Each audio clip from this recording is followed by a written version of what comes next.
കൊന്നില്ല അല്ലേ? ഇല്ല.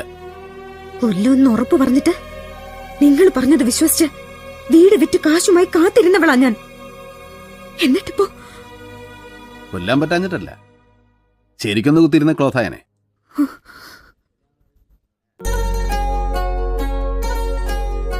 കണ്ണൂർ സെൻട്രൽ ജയിലിന്റെ ഒരു മതിലിന്റെ അപ്പുറവും ഇപ്പുറവും ഒരു പരിചയമില്ലാതെ കുറെ കാലം കഴിഞ്ഞവരാ നമ്മൾ. ഇനിയിപ്പോ ഇത്രയും പരിചയമായ സ്ഥിതിക്ക് ഇനിയിപ്പോ വീണ്ടും അങ്ങോട്ട് പോകണോ വേണ്ടാത്ത ഓരോരോ ആഗ്രഹങ്ങളാ. എന്നാലും പഴയ തൊഴിലല്ല, എന്തെങ്കിലും ഡീസന്റ് ആയിട്ടുള്ളൊരു തൊഴിലിൽ സന്തോഷമായിട്ട് ജീവിക്കണമെന്നാ.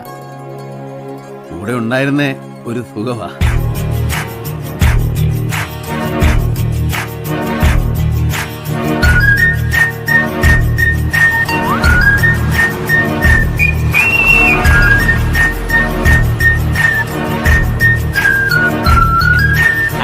പറഞ്ഞ് വീട് സ്ഥലമൊക്കെ വിപ്പിച്ചെന്തിനാന്നറിയാമോ?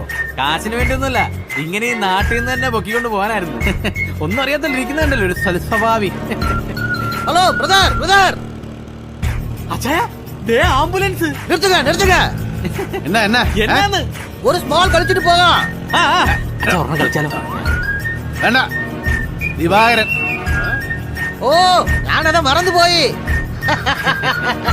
Okay okay.